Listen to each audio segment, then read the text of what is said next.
بسم اللہ الرحمن الرحیم۔ اللہ اکبر اللہ اکبر اللہ اکبر لا الہ الا اللہ اللہ اکبر وللہ الحمد۔ السلام علیکم ورحمۃ اللہ وبرکاتہ۔ الحمدللہ آج ہم سیرت پاک صلی اللہ علیہ وآلہ وسلم پر اپنے 8th لیکچر کا آغاز کرنے جا رہے ہیں۔ آج کے لیکچر میں ہم پڑھیں گے کہ قریش نے آپ صلی اللہ علیہ وسلم کی دعوت اللہ کا کلا گما کرنے کے لیے جو مختلف طریقے اختیار کیے، محاذ آرائی کے جو مختلف انداز اور صورتیں اختیار کی گئیں، ان کا ہم مختصراً یہاں جائزہ لیں گے۔ لیکچر شروع کرنے سے پہلے میں آپ سے ریکویسٹ کروں گی، پلیز چینل کو لائک کیجئے، سبسکرائب کیجئے اور شیئر کیجئے تاکہ دوسرے لوگ بھی اس سے مستفید ہوں اور آپ کے لیے یہ صدقہ جاریہ بنے۔ تو لیکچر شروع کرتے ہیں۔ اللہم صلی علی محمد وعلی آل محمد کما صلیت علی ابراہیم وعلی آل ابراہیم انک حمید مجید۔ اللہم بارک علی محمد وعلی آل محمد کما بارکت علی ابراہیم وعلی آل ابراہیم انک حمید مجید۔ اللہم فقہنی فی الدین۔ اللہم مصرف القلوب صرف قلوبنا علی طاعتک۔ اللہم انفعنی بما علمتنی وعلمنی ما ینفعنی وزدنی علما۔ سبحان اللہ والحمد للہ ولا الہ الا اللہ واللہ اکبر۔ اللہم اغفر لی، اللہم ارحمنی، اللہم رزقنی۔ رب اشرح لی صدری ویسر لی امری واحلل عقدۃ من لسانی یفقہوا قولی۔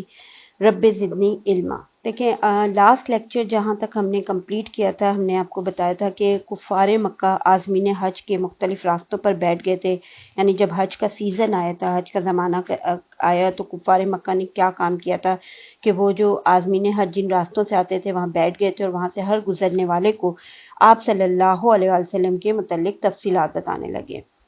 پھر جب یہ سارا حج کا سیزن گزر گیا اور مطلب حج شروع ہو گیا، ختم ہو گیا حج، چلے گئے وہاں سے لوگ، تو حج کے بعد جب قریش بھی پھر اپنے گھروں کو واپس آ گئے، لیکن اب انہوں نے یہ دیکھا کہ جو ہے نا ہمارے پیارے نبی صلی اللہ علیہ وسلم کو تبلیغ دین سے روکنے کا جو انہوں نے کام کیا ہے، یہ کام نہیں آیا، یعنی اس سے کوئی فرق نہیں پڑا۔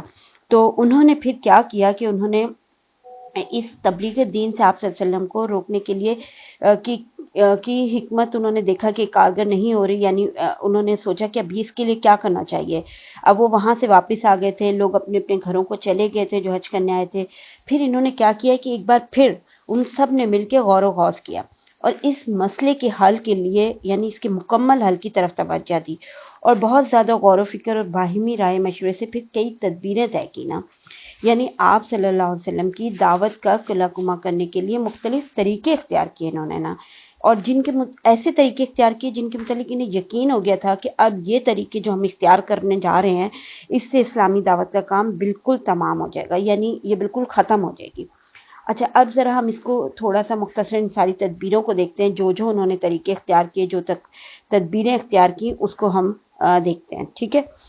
تو اب انہوں نے سب سے پہلے یوں کہہ لیں کہ ایک جو ان میں سے تدبیر تھی وہ کیا تھی کہ ہنسی اڑانا، تحقیر، استہزاء اور تکذیب کی روش اپنانا۔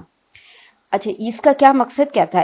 اس کا مقصد یہ تھا کہ ہمارے پیارے نبی صلی اللہ علیہ وسلم اور مسلمانوں کے حوصلے ٹوٹ جائیں، یعنی وہ کیونکہ وہ یہ چاہتے تھے نا کہ مطلب ہنسی اڑائیں گے، کسی کی تحقیر کریں، کسی کو تکذیب کریں، مستقل کسی کے پیچھے پڑیں گے تو دل کو تکلیف پہنچتی ہے نا، تو اس سے پھر حوصلے ختم ہو جاتے ہیں جس حوصلوں کے ذریعے وہ کر رہے ہوتے ہیں۔ تو انہوں نے کیا کیا اس کے بارے میں، آپ صلی اللہ علیہ وسلم کے بارے میں وہ کیا کہتے پھرتے تھے؟ وہ کہتے تھے کہ نعوذ باللہ کہ اس پر جادو کر دیا گیا ہے، شاعر ہے، پاگل ہے، کاہن ہے، اس کے پاس شیطان آتا ہے، جادوگر ہے، جھوٹا ہے وغیرہ، نعوذ باللہ، یعنی تمام ناروا تہمتوں کا آپ صلی اللہ علیہ وسلم کو نشانہ بنایا انہوں نے، اور یہ مستقل کر رہے تھے، یعنی اور پھر جب آپ صلی اللہ علیہ وسلم کو آتے جاتے دیکھتے اور غصے اور انتقام کی نظر سے پھر یوں دیکھتے تھے گویا کھا جائیں گے نا. جو اردو زبان میں بھی آتا ہے نا کہ یعنی ان نظروں سے دیکھا کہ فلاں شخص نے اسے اس ایسی نظروں سے دیکھا جیسے اس کو کھا جائے گا نا. تو یعنی اور پھر حقارت آمیز لہجے میں کہتے کہ یہی ہے جو تمہارے خداؤں پر انگلی اٹھاتا ہے. سورہ حجر میں آتا ہے نا آیت نمبر 6 ہے کہ ان کفار نے کہا کہ اے وہ شخص جس پر قرآن نازل ہوا تو یقیناً پاگل ہے. پھر سورہ قلم میں آیت نمبر 51 میں بھی آتا ہے اور جب کفار اس قرآن کو سنتے ہیں تو آپ کو ایسی نگاہوں سے دیکھتے ہیں کہ گویا آپ کی قدم اکھاڑ دیں گے اور کہتے ہیں کہ یہ یقیناً پاگل ہے. تو یہ چیز ہی اسی طریقے سے اگر آپ دیکھیں تو سورہ سواد میں آیت نمبر 4 میں بھی ایک ذرا سنیے گا اس میں کیا کہہ رہے ہیں کہ سورہ سواد آیت نمبر 4 میں لکھا ہوا ہے کہ ان لوگوں کو اس بات پہ بڑا تعجب ہوا کہ ایک ڈرانے والا خود انہی میں سے آ گیا. منکرین کہنے لگے کہ یہ ساحر ہے، سخت جھوٹا ہے.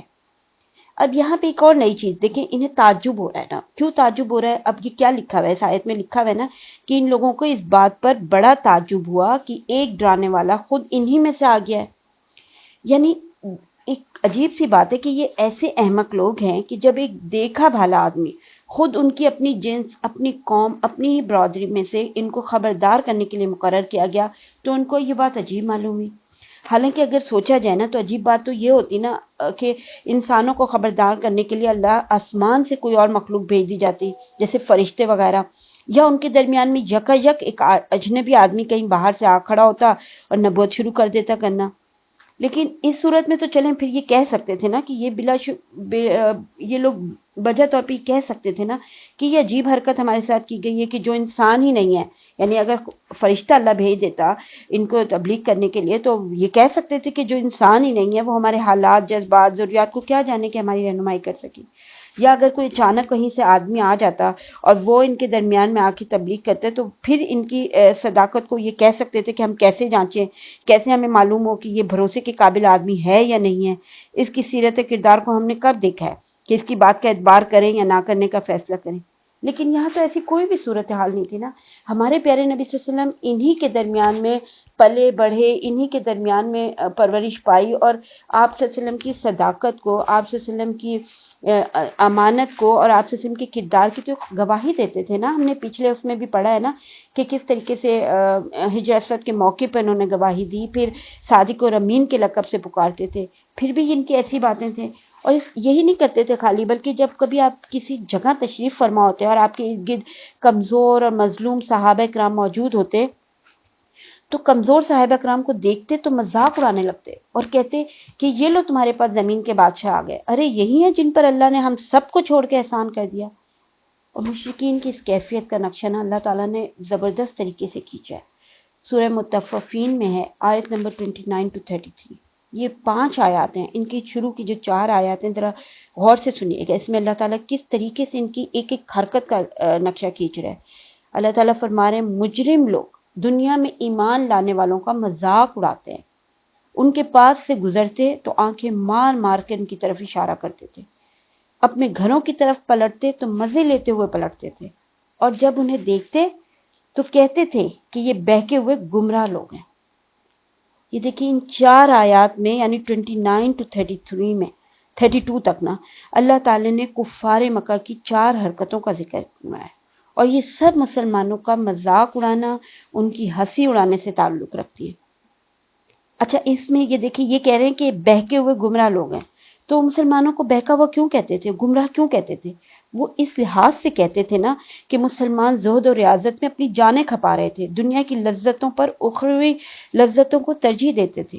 تو کافر یہ کہتے تھے کہ کیا یہ کھلی گمراہی نہیں ہے کہ سب گھر بار عیش و آرام چھوڑ کر ایک شخص سے پیچھے لگ گئے ہیں اور اپنا بائی دین کو ترک کر بیٹھے.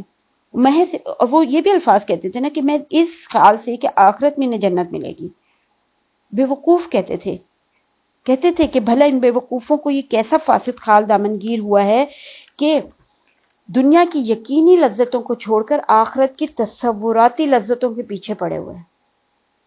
یہ تھے ان کا وہ، اور یہی وہ باتیں تھیں نا جنہیں دہرا کر وہ خود بھی خوش ہوتے رہتے تھے اور مسلمانوں کی طرف اشارے بھی کرتے اور ان کا مذاق بھی اڑاتے رہتے تھے. یہی کام آج کل بھی ہوتا ہے نا، جو اس دین کے اوپر چلتا ہے تو اس کو اسی قسم کے الفاظ کہے جاتے ہیں نا. لیکن اللہ تعالیٰ نے آیت نمبر 33 اسی صورت کی، اس میں کتنا کلیئر بتایا ہے، حالانکہ وہ ان پہ نگران بنا کر نہیں بھیجے گئے تھے۔ یعنی یہ مختصر سی آیت ہے، ان میں مذاق اڑانے والوں کو بڑی سبق آموز تنبیہ کر دی اللہ تعالیٰ نے۔ اللہ تعالیٰ نے کلیئرلی فرما دیا کہ ان کافروں کو ان مسلمانوں پر کچھ نگہبان نہیں بنایا گیا ہے، اپنی اصلاح کی فکر نہیں ہے، اور سیدھی راہ چلنے والوں کو گمراہ اور احمق کہتے پھرتے ہیں۔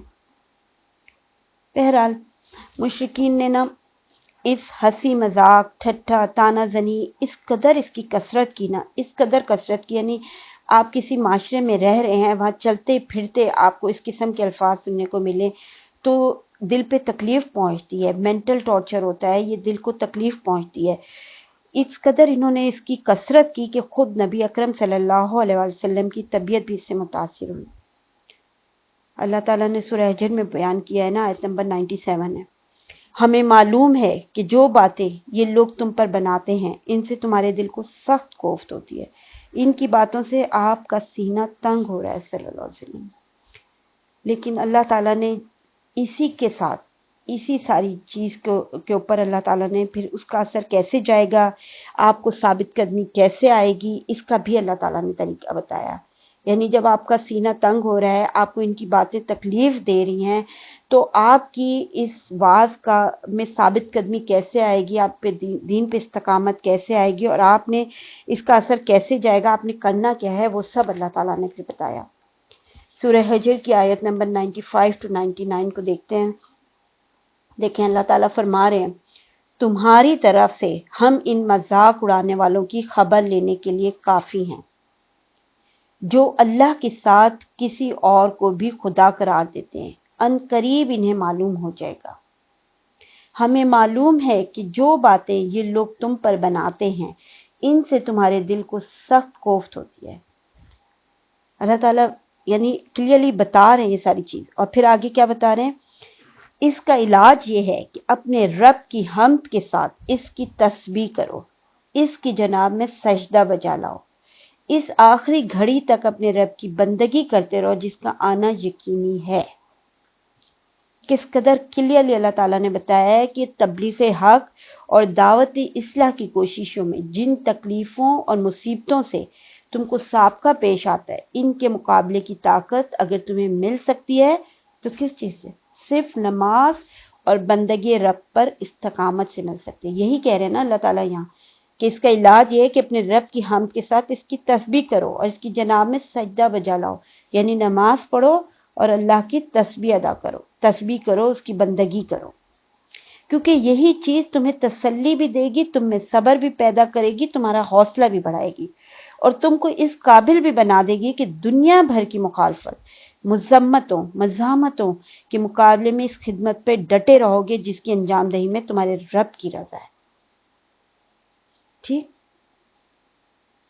اس کے ساتھ ہی آپ صلی اللہ علیہ وسلم کو اللہ تعالیٰ نے یہ بھی بتایا کہ ان کا یہ فعل جلد ہی وبال بن کر ان پر پلٹے گا۔ سورہ نام میں آتا ہے نا، آیت نمبر 10 ہے، اے محمد صلی اللہ علیہ وسلم، تم سے پہلے بھی بہت سے رسولوں کا مذاق اڑایا جا چکا ہے، مگر ان مذاق اڑانے والوں پر آخرکار وہی حقیقت مسلط ہو کر رہی جس کا وہ مذاق اڑاتے تھے۔ پھر اسی طرح ایک اور جگہ ہے، مذاق تم سے پہلے بھی رسولوں کا اڑایا جا چکا ہے، مگر ان کا مذاق اڑانے والی اسی چیز کے پھیر میں آ کے رہے جس کا وہ مذاق اڑاتے تھے۔ یہ سورہ انبیاء کی آیت نمبر 41 ہے۔ اچھا دیکھیے، ان سارے اعتراضات کا جواب دینے کے بعد اللہ تعالیٰ نے آپ کی خود تسلی دیتے ہوئے یہ فرمایا نا کہ کوئی نئی بات نہیں ہے، ہر درم کافروں کا ہمیشہ یہی وتیرہ رہا ہے، پہلے رسولوں سے بھی یہی کچھ ہوتا رہا، لہٰذا آپ ان کی پرواہ نہ کیجیے۔ یہ اللہ تعالیٰ نے کلیئرلی بتایا کہ جو کچھ کر رہے ہیں ان کی آپ پرواہ نہ کیجیے۔ یہ ایک محض آرائی کی صورت تھی جو یہ لوگ اختیار کیے ہوئے تھے، اس کا جواب اللہ تعالیٰ نے انہیں دیا، اور پھر ہمارے پیارے نبی صلی اللہ علیہ وسلم کو اور ان کے ساتھیوں کو بھی تسلی دی۔ اچھا، دوسری جو محض آرائی کی صورت تھی وہ کیا تھی ان کی، کہ انہوں نے کیا طے کیا تھا کہ لوگوں کو آپ کی بات سننے سے روکنا ہے۔ چنانچہ انہوں نے طے یہ کیا کہ جب نبی اکرم صلی اللہ علیہ وسلم کو دیکھو کہ وہ لوگوں کے درمیان دعوت و تبلیغ کے لیے اٹھنا چاہ رہے ہیں تو خوب شور مچاؤ، لوگوں کو وہاں سے بھگا دو تاکہ انہیں اپنی بات بیان کرنے کا موقع ہی نہ مل سکے۔ اچھا، مشرکین نے اس تجویز پر عمل کرنے کے لیے ایک دوسرے کو خوب تاکید کی اور بڑی سختی اور پختگی سے اس پر عمل بھی کیا۔ جب دیکھتے نا کہ نبی اکرم صلی اللہ علیہ وسلم دعوت و تبلیغ کے لیے اٹھنا چاہتے ہیں یا نماز میں قرآن کی تلاوت فرما رہے ہیں تو شور کرتے، تالیاں بجاتے، سیٹیاں بجاتے، اتنا زیادہ کرتے تھے کہ اسی صورتحال کا یہ نتیجہ تھا نا کہ نبی اکرم صلی اللہ علیہ وسلم کو ان کے مجموعوں اور محفلوں کے اندر پہلی بار جب قرآن کریم تلاوت کرنے کا موقع ملا وہ 5ویں سن نبوت کے بھی آخر میں جا کے مل سکا۔ یعنی ہم نے پڑھا ہے نا کہ پیچھے 3 سال تو تبلیغ کا جو کام کیا تھا وہ خاموشی سے کیا تھا، پھر چوتھا سال گزرا، پھر 5ویں سال کے بھی آخر میں قرآن پاک کی تلاوت کرنے کا موقع ملا ہمارے پیارے نبی صلی اللہ علیہ وسلم کو، اور وہ بھی ایسے نہیں ملا تھا، وہ بھی اچانک کھڑے ہو کے آپ نے قرآن کی تلاوت شروع کر دی تھی اور پہلے سے کسی کو اس کا اندازہ نہ ہو سکا۔ تو اس طریقے سے آپ نے قرآن کی تلاوت کی تھی، اتنی تکلیفیں برداشت کی ہیں، ایسے دین آرام سے نہیں پہنچا ہم تک نا۔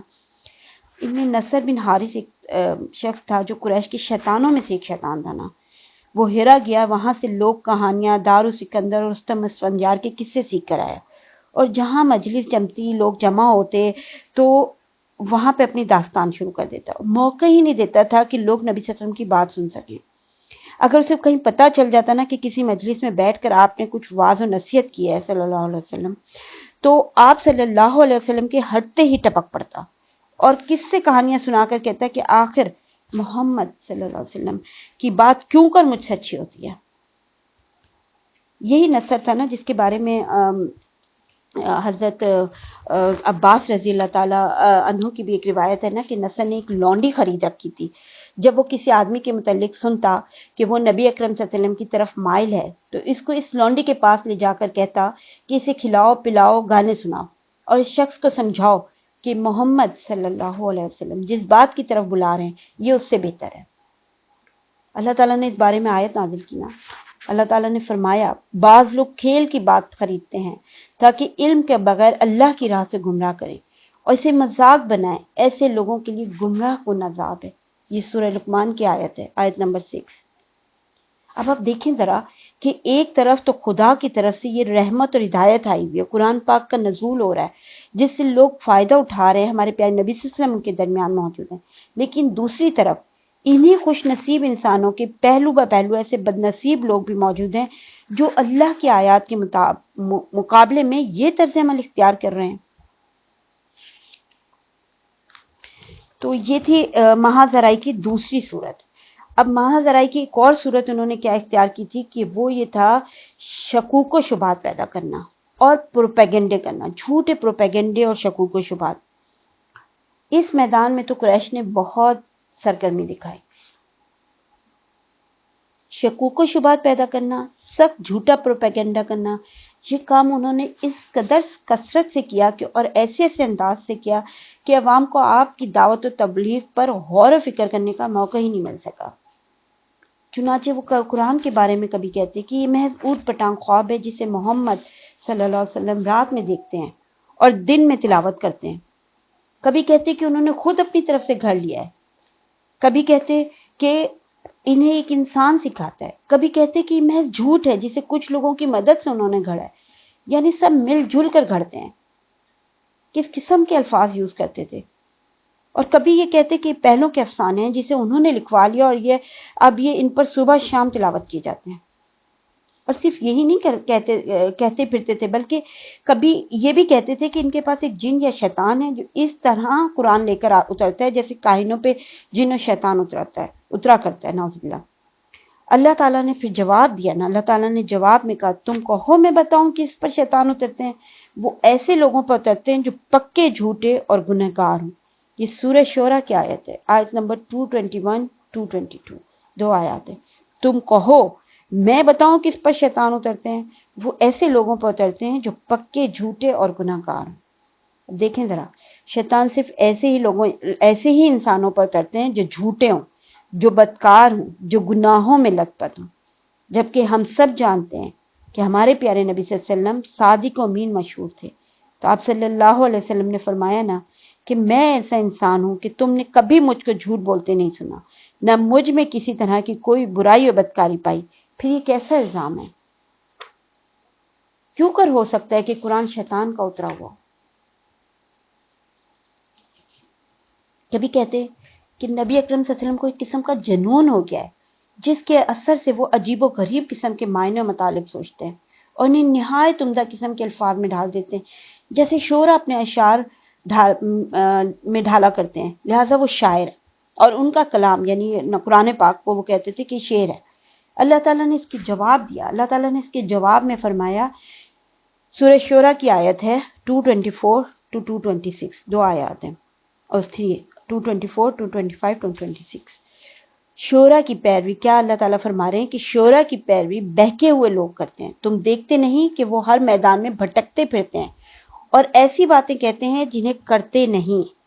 مطلب یہ کہ یہ 3 باتیں شعرا کی خصوصیات میں داخل ہیں اور ان میں سے کوئی بات بھی نبی اکرم صلی اللہ علیہ وسلم میں نہیں پائی جاتی، کیونکہ جو لوگ آپ کے پیروکار ہیں وہ اپنے دین میں، اپنے اخلاق میں، اپنے کردار میں، اپنے تصرفات میں، اپنے معاملات میں، غرض ہر بات میں صحیح رستے پر ہیں، راست باز ہیں، پرہیزگار ہیں، نیکوکار ہیں، ان کو کسی معاملے میں بہکاوا اور گمراہی چھو کبھی نہیں گئی ہے۔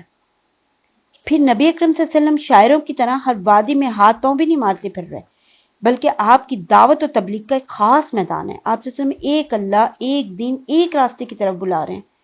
اس کے علاوہ آپ صلی اللہ علیہ وسلم وہی بات کہتے ہیں جسے کرتے بھی ہیں، وہی کام کرتے ہیں جسے کہتے بھی ہیں، لہٰذا آپ صلی اللہ علیہ وسلم کو شعر و شاعری سے کیا نسبت اور شعر و شاعری کو آپ سے کیا نسبت؟ یہ کس قسم کی ان کی باتیں تھیں ذرا دیکھیں۔ پھر جو چوتھی محض آرائی کی صورت تھی نا، وہ ان کی کیا تھی کہ بحث اور کٹ جاتی۔ دیکھیں مشرکین کو نا 3 باتوں پہ نا بہت اچھمبا تھا، یعنی در حقیقت یہی 3 باتیں تھیں نا ان کے اور مسلمانوں کے درمیان میں نا دینی اختلاف کی جڑ تھی۔ وہ کون سی 3 باتیں تھیں جن پہ جو دینی اختلاف کی بیسک جڑ تھی نا ان کے درمیان؟ ان میں سے نمبر 1 کیا تھی؟ توحید، نمبر 2 رسالت، اور نمبر 3 کیا تھا؟ موت کے بعد اٹھائے جانا۔ یہ 3 باتیں جو تھیں جن پر ان کو دینی اختلاف کی یعنی یہ جڑ تھی، اب ان کو ایک ایک کر کے ذرا سا دیکھتے ہیں کہ وہ اس بارے میں کیا ہے، ان کا کیا موقف تھا نا۔ دیکھیں سب سے پہلے ہم توحید کو دیکھتے ہیں۔ توحید جو سارے اختلافات کی نا اصل بنیاد تھی، تو اس کی شکل کیا تھی؟ اس کی شکل یہ تھی کہ مشرکین اللہ تعالیٰ کو اس کی ذات، اس کی اکثر صفات اور افعال میں ایک مانتے تھے۔ یہ نہیں تھا کہ وہ ایک نہیں مانتے تھے، وہ ایک مانتے تھے۔ وہ اللہ کی ذات، صفات اور افعال میں کسی کو شریک نہیں مانتے تھے، البتہ کیا کرتے کہتے ان سب باتوں میں اللہ کو ایک ماننے کے بعد وہ کہتے تھے۔ وہ کیا کہتے تھے؟ ذرا سنیے، غور سے سنیے کہ وہ کیا کہتے تھے اور اس میں کیا ان کے الفاظ تھے، اور اس کو ذرا آج کے ماحول کے حساب سے اور خاص کر انڈو پاک کے ماحول کے میں ذرا دیکھیے کہ کہیں ہم لوگ تو اسی قسم کی باتیں تو نہیں ہوتی ہمارے یہاں بھی۔ وہ کہتے تھے کہ اللہ نے اپنے بعض مقرب اور مقبول بندوں، مثلا پیغمبروں، نبیوں کو، اولیاء کرام کو، بزرگان دین کو، اچھے اور نیکوکار لوگوں کو اس دنیا کے بعض کاموں میں کچھ تصرف کرنے کے اختیار دے رکھا ہے، اور وہ اللہ کے دیے ہوئے اس اختیار کی بنا پر تصرف کرتے ہیں۔ مطلب کون سے اختیارات دیے ہوئے ہیں؟ مثلا اولاد دے دیتے ہیں، مصیبت دور کر دیتے ہیں، بیمار کو شفا دے دیتے ہیں، بعض دیگر ضرورتیں پوری کر دیتے ہیں۔ اور کیا کہتے تھے؟ اور یہ کہتے تھے کہ اللہ نے یہ اختیار اس لیے دیا ہے کہ وہ اللہ کے مقرب ہیں اور اللہ کے نزدیک ان کا خاص مرتبہ و مقام ہے، اور چونکہ اللہ نے ان کو یہ تصرف اور اختیار دے رکھا ہے اس لیے وہ بندوں کی ضرورتیں غیبی طریقے سے پوری کر دیتے ہیں۔ چنانچہ بعض مصیبتیں دور کر دیتے ہیں، بعض بلائیں ٹال دیتے ہیں، جس سے خوش ہو جائیں اسے اللہ کا مقرب بھی بنا دیتے ہیں اور اللہ سے اس کی سفارش بھی کر دیتے ہیں۔ نعوذ باللہ، یہ سب شرک ہے، یہ سب شرک ہے۔ اللہ تعالیٰ ہم سب کو شرک سے محفوظ رکھے، اس کے لیے دعا مانگنی چاہیے، ہر وقت دعا مانگنی چاہیے۔ وہ دعا ہے نا، اللہم انی اعوذ بک ان اشرک بک وانا اعلم واستغفرک لما لا اعلم۔ اے اللہ میں پناہ چاہتی ہوں اس سے کہ میں جانتے بوجھتے تیرے ساتھ شرک کروں، میں بخشش مانگتی ہوں اس سے جو میں انجانے میں کروں۔ یہ دعا مانگتے رہنا چاہیے، ہم سب کو مانگتے رہنا چاہیے۔ لیکن مشرکین نے اپنے ان خیالات کی بنا پر ان انبیاء، اولیاء کرام، بزرگان دین اور نیکوکار لوگوں کو اپنے اور اللہ کے درمیان میں وسیلہ بنایا، اور ایسے پھر اعمال ایجاد کیے جس کے ذریعے ان لوگوں کا قرب اور ان کی رضامندی حاصل ہو سکے۔ وہ کیا اعمال تھے جو انہوں نے ایجاد کیا ہے تاکہ ان کا قرب حاصل ہو سکے اور ان کا وسیلہ وہ بنا سکے ان کو، تو وہ کیا اعمال تھے؟ یہ ہم نے شروع کے لیکچر میں پڑھے تھے، اگر آپ یاد ہو آپ کو، کہ کس طریقے سے بعض مخصوص جگہوں پہ آستانے بنا کے وہاں ان کی اصلی یا خیالی تصویریں یا مورتیاں سجا رکھی تھیں، اور جہاں بزرگان دین کی قبریں مل گئیں تو مورتی تراشنے کے بجائے انہی قبروں پہ آستانے بنا دیے، پھر ان کو چھو کر ان کے گرد چکر لگاتے، تعظیم کے لیے کھڑے رہتے، نظر و نیاز پیش کرتے، چڑھاوے چڑھاتے۔ چڑھاوے کس طرح چڑھاتے تھے؟ وہ کیا نظر و نیاز پیش کرتے تھے؟ دیکھیں اس کے بھی مختلف طریقے اختیار کیے تھے۔ کون سی نظر و نیاز کرتے تھے؟ کھیتی، غلے، کھانے پینے کی چیزیں، سونا چاندی، مال و اسباب چڑھانے کے مختلف طریقے انہوں نے اختیار کیے تھے۔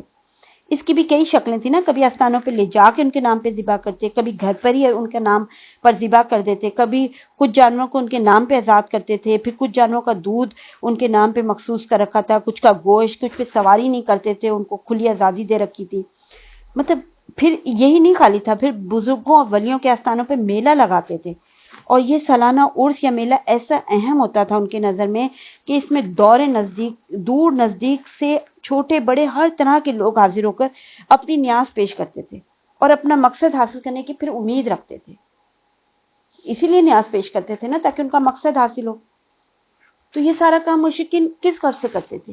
یہی غرض تھا نا کہ ان اولیاء کرام اور بزرگان دین کا تقرب، ان کی خوشنودی حاصل کر کے انہیں اپنے اور اللہ کے درمیان میں وسیلہ بنا لیں اور ان کا دامن پکڑ کے اللہ تک پہنچ جائیں۔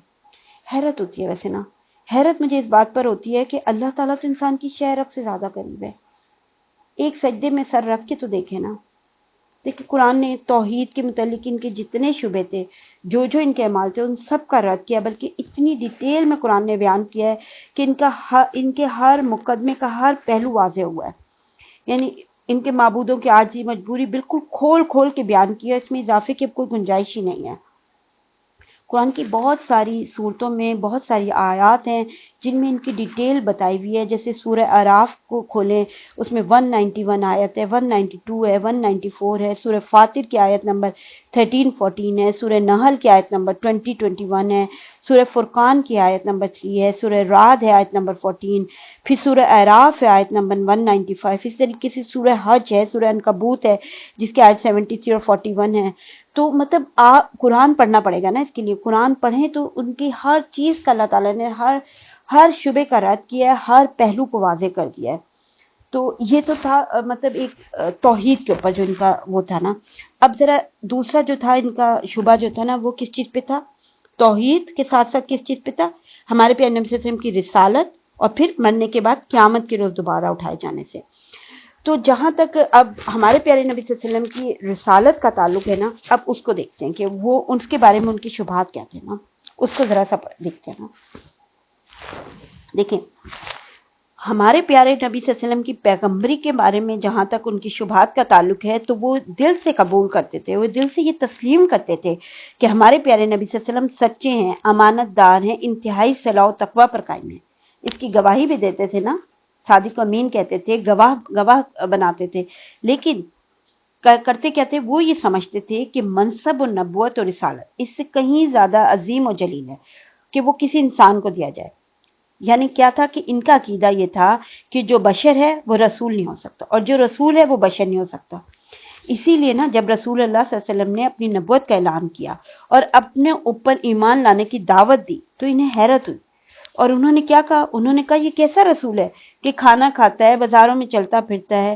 پھر انہوں نے یہ بھی کہا نا کہ اللہ نے کسی بشر پہ کوئی چیز نہیں اتاری، لیکن اللہ نے ان کا رد کرتے ہوئے فرمایا، اللہ نے رد کیا، اور کیا کہا؟ اللہ تعالیٰ نے کہا کہ آپ کہہ دیں صلی اللہ علیہ وسلم کہ وہ کتاب کس نے اتاری ہے جسے موسیٰ علیہ السلام لے کر آئے تھے، اور جو لوگوں کے لیے نور اور ہدایت ہے۔ اور چونکہ یہ جانتے تھے اور مانتے بھی تھے نا کہ موسیٰ علیہ السلام بشر ہیں، اس لیے جواب نہ دے سکے۔ اللہ نے ان کے رد میں یہ بھی پھر فرمایا کہ ہر قوم نے اپنے پیغمبروں کی پیغمبری کا انکار کرتے ہوئے یہی کہا، تم لوگ ہمارے ہی جیسے بشر ہو۔ یہی کہتے تھے نا، ان انتم الا بشر مثلنا۔ اور اس کے جواب میں پیغمبروں نے ان سے کیا کہا تھا؟ پیغمبر ان سے کہتے تھے کہ ہم لوگ یقیناً تمہارے جیسے بشر ہیں، لیکن اللہ اپنے بندوں میں سے جس پر چاہتا ہے احسان کرتا ہے۔ مطلب یہ کہ انبیاء اور رسل ہمیشہ بشر ہی ہوا کرتے ہیں، بشیرت اور رسالت میں کوئی ٹکراؤ نہیں ہے۔ اب چونکہ دیکھیں انہیں اقرار تھا کہ ابراہیم علیہ السلام، اسماعیل علیہ السلام، موسیٰ علیہ السلام پیغمبر تھے، یہ مانتے تھے نا، یہ جانتے تھے، اور بشر بھی تھے، اس لیے وہ اس شبے پہ اب زیادہ اصرار نہ کر سکے. اللہ تعالیٰ نے کلیئر کر دیا. پھر اب انہوں نے پینترا بدلا. اب کہنے کیا لگے؟ اب کہنے لگے اچھا اگر ایسا ہے کہ بشر پیغمبر ہو سکتا ہے تو کیا اللہ تعالیٰ کو اپنی پیغمبری کے لیے یہی یتیم و مسکین انسان ملا تھا؟ کوشچن دیکھیں اب کیا کہہ رہے ہیں. یہ کیوں کر ہو سکتا ہے کہ اللہ تعالیٰ مکہ اور طائف کے بڑے بڑے لوگوں کو چھوڑ کے اس مسکین کو پیغمبر بنا لے؟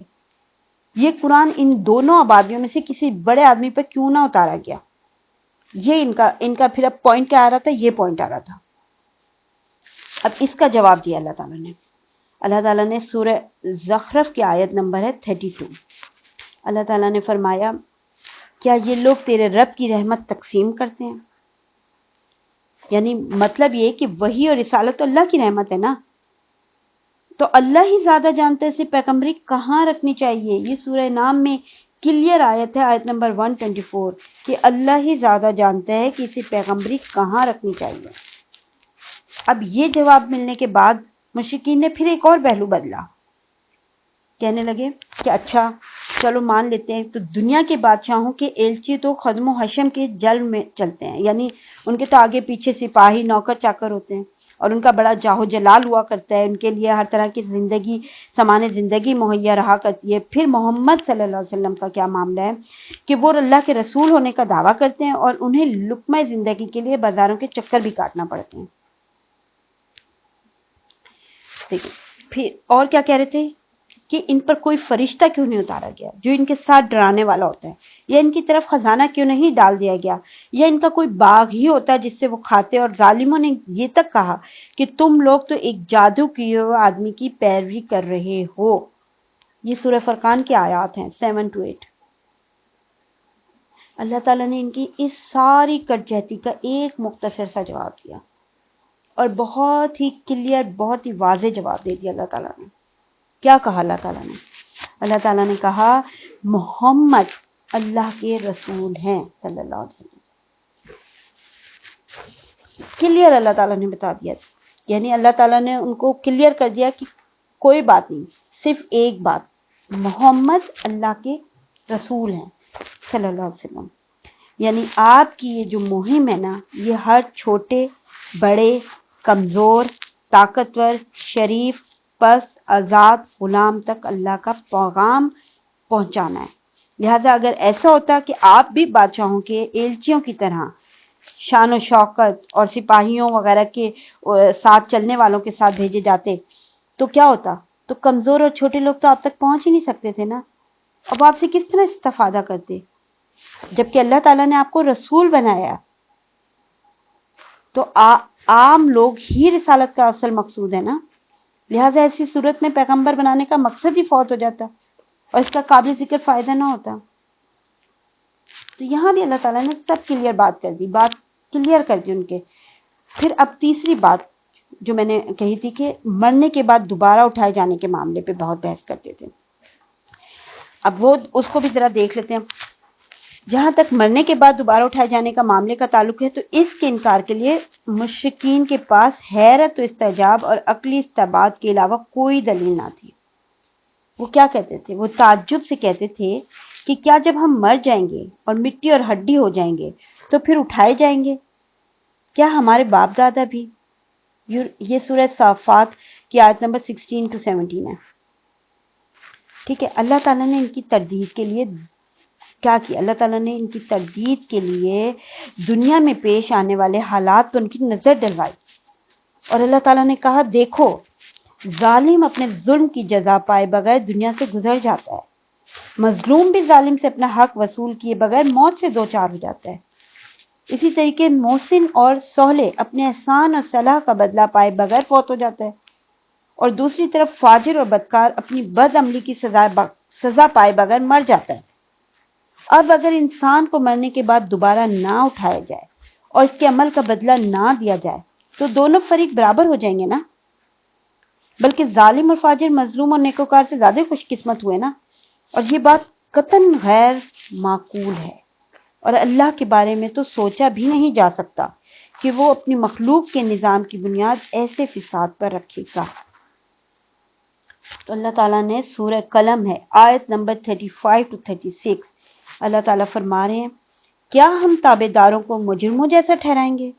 تمہیں کیا ہو گیا ہے؟ تم کیسے فیصلے کر رہے ہو؟ پھر سورہ سواد میں آیت نمبر 28 میں اللہ تعالیٰ فرما رہے ہیں کیا ہم ایمان لانے والوں اور عمل صالح کرنے والوں کو زمین کے اندر فساد برپا کرنے والوں جیسا بنائیں گے، یا کیا ہم پرہیزگاروں کو فاجروں جیسا ٹھہرائیں گے؟ پھر سورہ جاثیہ آیت نمبر 21 دیکھیں کیا کہہ رہے ہیں اللہ تعالیٰ، کیا برائیاں کرنے والے سمجھتے ہیں کہ ہم انہیں ایمان لانے والوں اور عمل صالح کرنے والوں جیسا بنائیں گے کہ ان دونوں گروہوں کی زندگی اور موت یکساں ہو؟ برا فیصلہ ہے جو یہ کرتے ہیں، برا فیصلہ ہے۔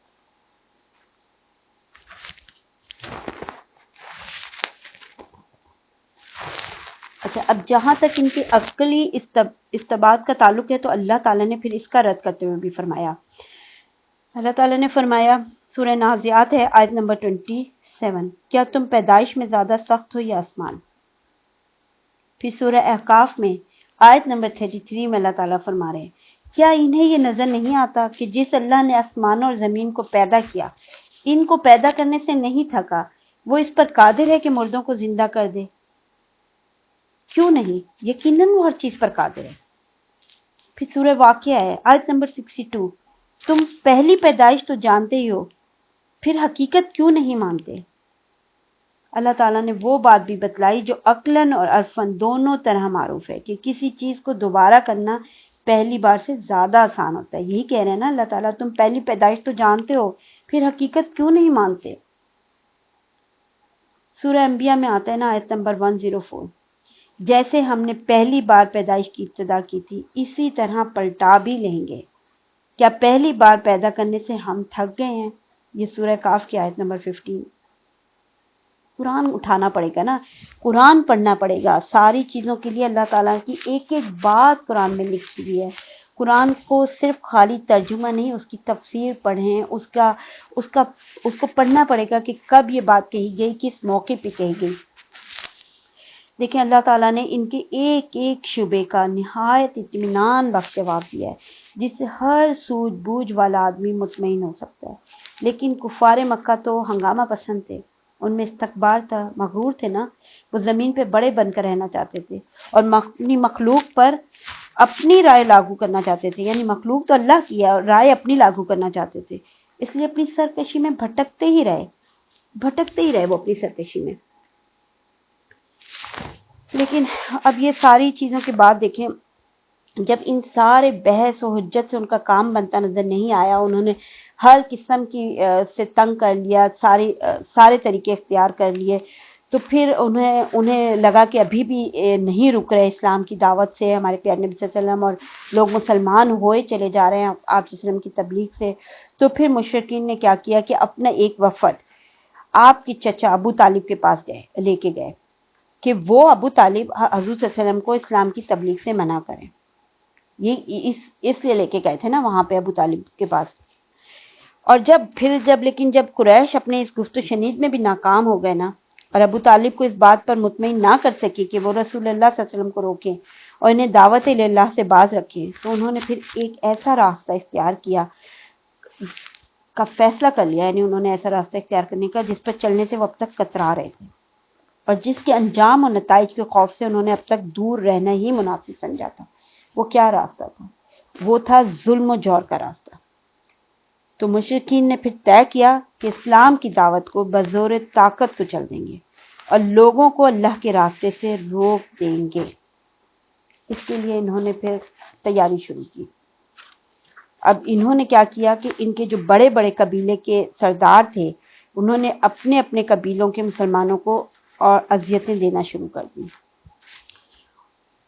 دیکھیں در حقیقت قریش جو تھے نا، ان کی اکڑ اور کبریائی پہ یہ بات بڑی گراں گزر رہی تھی نا کہ وہ لمبے عرصے تک صبر کریں، چنانچہ وہ اب تک ہنسی ٹھٹھے، تحقیر و استہزاء، تلبیس و تشویش اور حقائق کو مسخ کرنے کا جو بھی کام کرتے آ رہے تھے، اس سے اب انہوں نے ایک قدم آگے بڑھایا اور ظلم کا راستہ اختیار کیا، اور اس کام میں آپ صلی اللہ علیہ وسلم کے چچا ابو لہب سر فہرست تھا۔ ابو لہب کون تھا؟ لہب جو ہے نا آگ کے شعلے کو کہتے ہیں، اور ابو لہب کے معنی ہیں شعلہ۔ دراصل اس جو شخص تھا نا، اس کا اصل نام جو تھا نا وہ عبد العزیٰ تھا۔ اسے ابو لہب کیوں کہا جاتا تھا؟ کیونکہ اس کا رنگ بہت چمکتا ہوا سرخ و سفید تھا، یعنی شعلے جیسا سرخ تھا، اور سرخ و سفید یعنی تھا کلر اس کا نا۔ اسی کے اوپر سورہ لہب میں اس کا نام لے کے اس کو پکارا گیا نا۔ قرآن مجید میں یہ ایک ہی مقام ہے جہاں دشمنان اسلام میں سے کسی شخص کا نام لے کے اس کی مذمت کی گئی ہے۔ حالانکہ مکہ میں اور ہجرت کے بعد بھی مدینہ میں بھی بہت سے ایسے لوگ تھے جو اسلام اور محمد صلی اللہ علیہ وسلم کی دعوت میں ابو لہب سے کسی طرح کم نہیں تھے۔ لیکن سوال یہ ہے کہ آخر اس شخص کی وہ کیا خصوصیت تھی کہ جس کی بنا پر اس کا نام لے کے اللہ تعالیٰ نے قرآن پاک میں اس کا نام لے کے اس کی مذمت کی ہے۔ اس کو ذرا سا میں پوائنٹ آؤٹ کرنا چاہوں گی، اور اس کو ذرا سنیے۔ دیکھیں، ہم نے پورا پچھلی ہسٹری پڑھی ہے، اس میں ہم نے پڑھا کہ پورے عرب ملک میں جو ہے نا ہر طرف بدامنی، غارت گری، بد نظمی، لاقانونیت پھیلی ہوئی تھی، اور صدیوں سے ان کی حالت یہ تھی کہ کسی شخص کے لیے اس کے خاندان اور خونی رشتہ داروں کی حمایت کے سوا جان و مال اور عزت آبرو کی تحفظ کی کوئی ضمانت نہیں تھی۔ یعنی اس قدر لاقانونیت کی انتہا تھی، اور وہاں کوئی قانون وغیرہ بھی نہیں تھا، کچھ نہیں تھا۔ تو اگر کسی کی جان و مال اور عزت و آبرو کی حفاظت کرنی ہوتی تھی تو وہ اس کے پیچھے، اس کا بیک میں اس کے خاندان والے، اس کے خونی رشتہ دار اس کی حمایت کے لیے کھڑے ہوتے تھے، اور یہ ان کا یعنی ایک طرح سے قانون تھا ان کا نا، اور بہت اس پہ سختی سے عمل کرتے تھے یہ، چاہے وہ صحیح رستے پہ ہو یا غلط ہو، لیکن وہ اس کی حمایت کرتے تھے نا۔ اچھا، یہی عرب کی یہی روایت کا اثر تھا نا کہ جب ہمارے پیارے نبی صلی اللہ علیہ وسلم اسلام کی دعوت لے کے اٹھے تو قریش کے دوسرے خاندان اور ان کے سرداروں نے تو حضور صلی اللہ علیہ وسلم کی شدید مخالفت کی تھی، لیکن جو آپ کا اپنا خاندان تھا یعنی بنی ہاشم کون تھے؟ حضور صلی اللہ علیہ وسلم کے پردادا تھے نا، اور بنی مطلب یعنی ہاشم کے بھائی، مطلب کی اولاد جو تھے نا، ان دونوں خاندانوں نے نہ صرف یہ کہ آپ صلی اللہ علیہ وسلم کی مخالفت نہیں کی، بلکہ وہ کھلم کھلا آپ صلی اللہ علیہ وسلم کی حمایت کرتے رہے۔ حالانکہ ان میں سے اکثر لوگ آپ صلی اللہ علیہ وسلم کی نبوت پر ایمان نہیں لائے تھے، پھر بھی وہ حمایت کرتے تھے، کیونکہ یہ ان کی روایات تھی، ان کا اصول تھا یہ وہاں پہ نا۔ قریش کے دوسرے خاندان خود بھی حضور صلی اللہ علیہ وسلم کی ان خونی رشتہ داروں کی حمایت کو عرب کی اخلاقی روایت کے مطابق سمجھتے تھے، تو وہ اس بات کو جانتے اور مانتے تھے کہ اپنے خاندان کے ایک فرد کو کسی حالت میں اس کے دشمنوں کے حوالے نہیں کر سکتے، اور ان کا اپنے عزیز کی حمایت کرنا قریش اور اہل عرب سب کے نزدیک بالکل ایک فطری امر تھا۔ لیکن آپ یہ دیکھیں کہ اس اخلاقی اصول کو جسے زمانے جاہلیت میں بھی عرب کے لوگ واجب الاحترام سمجھتے تھے، صرف ایک شخص نے اسلام کی دشمنی میں توڑ ڈالا، اور وہ کون تھا؟ وہ ابو لہب تھا، ابو لہب بن عبد المطلب۔ یہ ہمارے پیارے نبی صلی اللہ علیہ وسلم کا چچا تھا، حضور صلی اللہ علیہ وسلم کے والد ماجد اور یہ ایک ہی باپ کے بیٹے تھے، سگا چچا تھا۔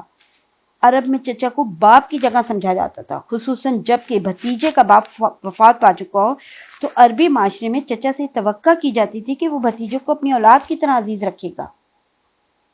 یہ وہی چچا ہے نا جس کے بارے میں ہم نے لاسٹ ٹائم پڑھا تھا نا کہ جب ہمارے پیارے نبی صلی اللہ علیہ وسلم یتیم پیدا ہوئے تھے تو چچا نے پیدائش کی خوشی میں اپنی لونڈی آزاد کی تھی نا، صہیبہ۔ لیکن یہاں دیکھیں، اس شخص نے اسلام کی دشمنی، کیونکہ جب آپ نے اسلام کی تبلیغ شروع کی تو اس شخص نے اسلام کی دشمنی اور کفر کی محبت میں نہ صرف ان تمام عربی روایات کو پامال کر دیا، اور بہت شدت سے دشمنی نبھائی ہے اس نے نا۔ جب رسول صلی اللہ علیہ وسلم دعوت عام پیش کرنے کا حکم دیا تھا، ہم نے لاسٹ لیکچر میں ہم نے پڑھا کہ جب ہمارے پیارے نبی صلی اللہ علیہ وسلم نے دعوت عام پیش کرنے کا حکم دیا تھا تو اس نے بنو ہاشم کی مجلس میں جو کیا کہا تھا، پھر کوئی صفحہ پہ جو اس نے حرکت کی، پھر ہم نے پڑھا کہ ایام حج میں ابو لہب نے ہمارے پیارے نبی صلی اللہ علیہ وسلم کی تکذیب کے لیے بازاروں، اجتماعات میں آپ سے پیچھے پیچھے لگا رہتا تھا اور مستقل بولتا رہتا تھا کہ یہ غلط ہے، یہ جھوٹا ہے، یہ نعوذ باللہ، یہ اس کی باتیں نہ سنو۔ طارق بن عبداللہ محاربی کی روایت سے معلوم ہوتا ہے کہ یہ شخص تکذیب ہی پر بس نہیں کرتا تھا بلکہ پتھر بھی مارتا تھا، جس سے آپ صلی اللہ علیہ وسلم کی ایڑیاں خون آلود ہو جاتی تھی۔ سالم شخص تھا۔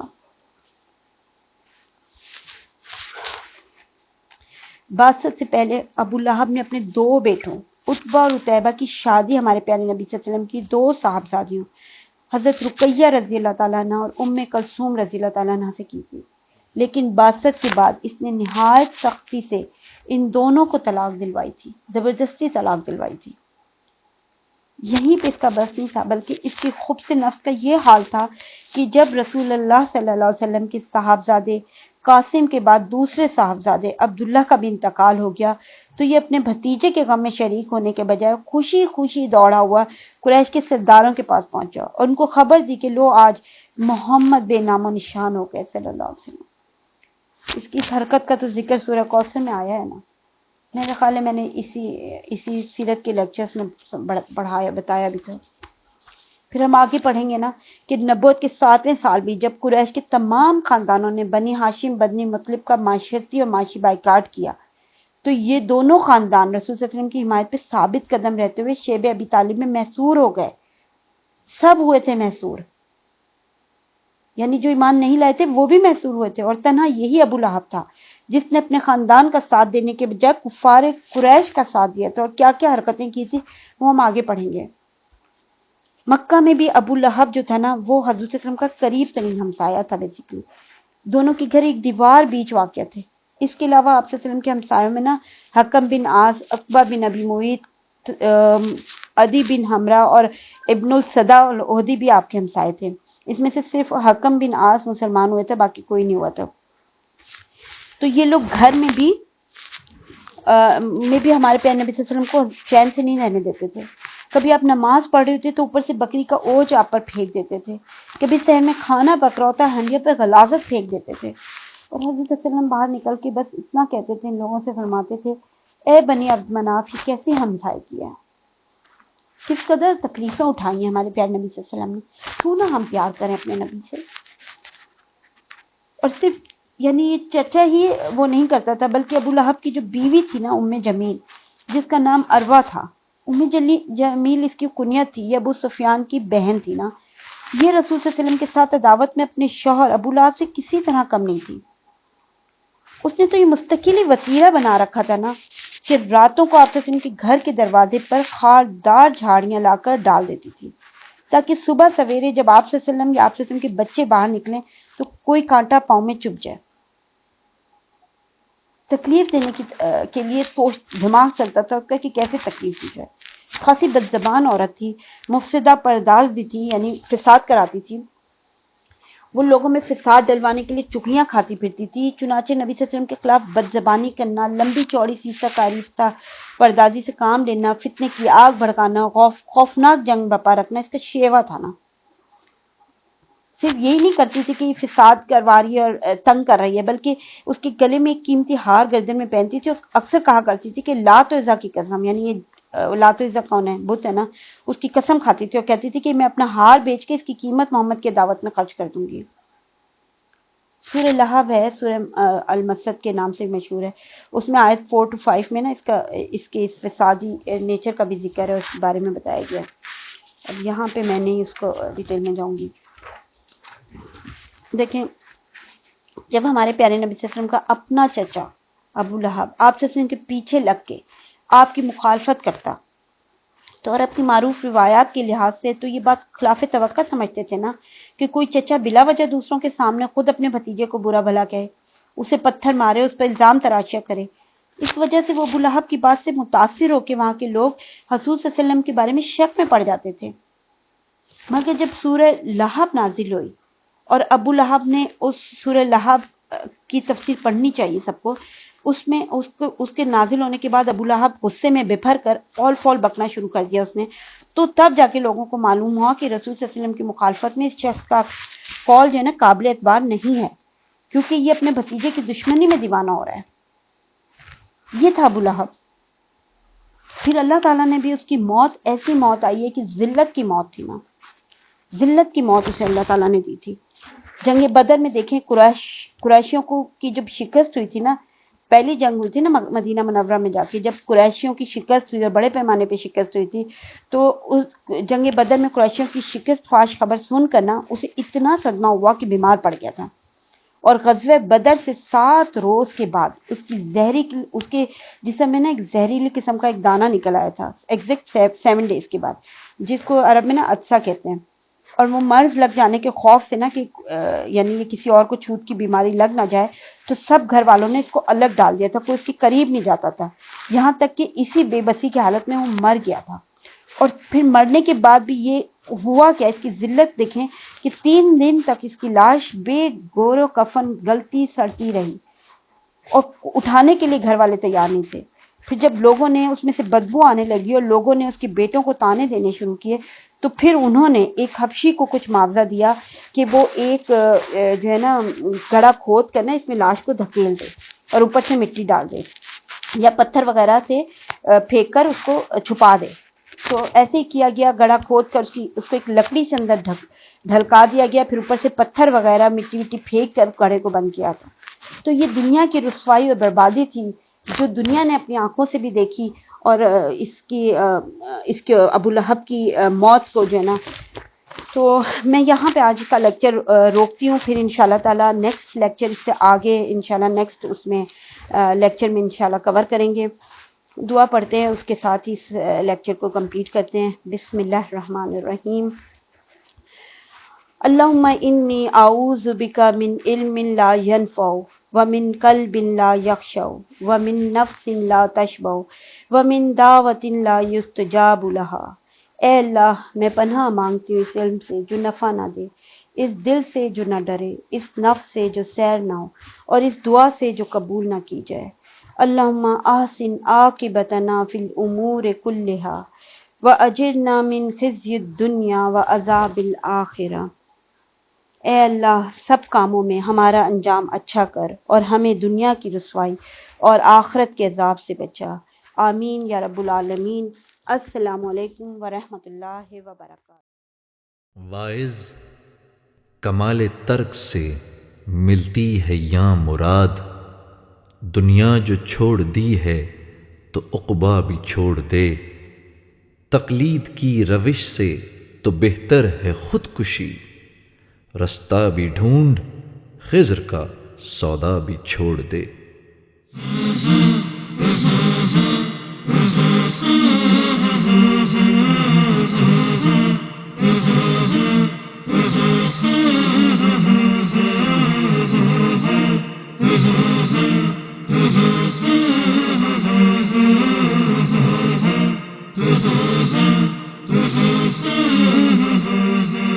محمد کا روضہ قریب آ رہا ہے، بلندی پہ اپنا نصیب آ رہا ہے۔ محمد کا روضہ قریب آ رہا ہے، بلندی پہ اپنا نصیب آ رہا ہے۔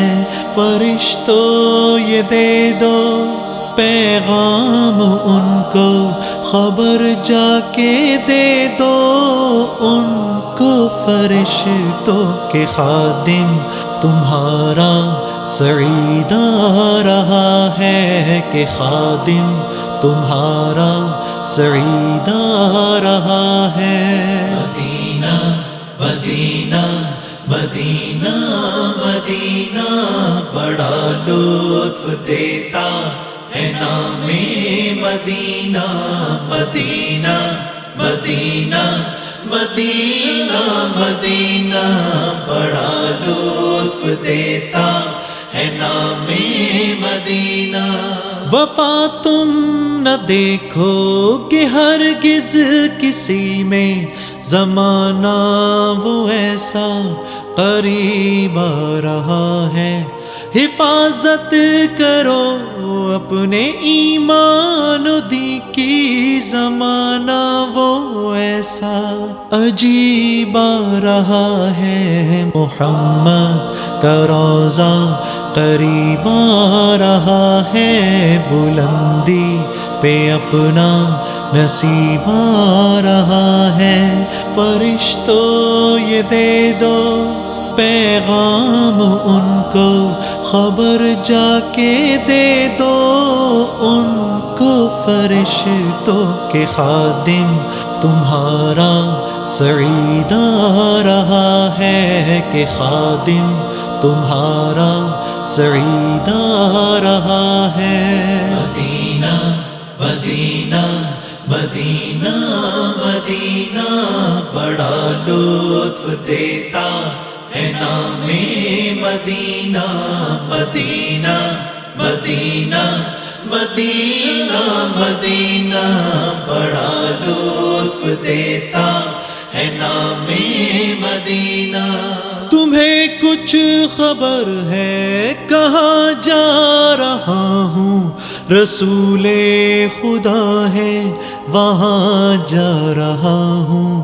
تمہیں کچھ خبر ہے میں کیا پا رہا ہوں؟ محبت کا ان کی مزہ پا رہا ہوں۔ چلو جا کے رہنا مدینے میں، اب تو قیامت کا منظر قریب آ رہا ہے۔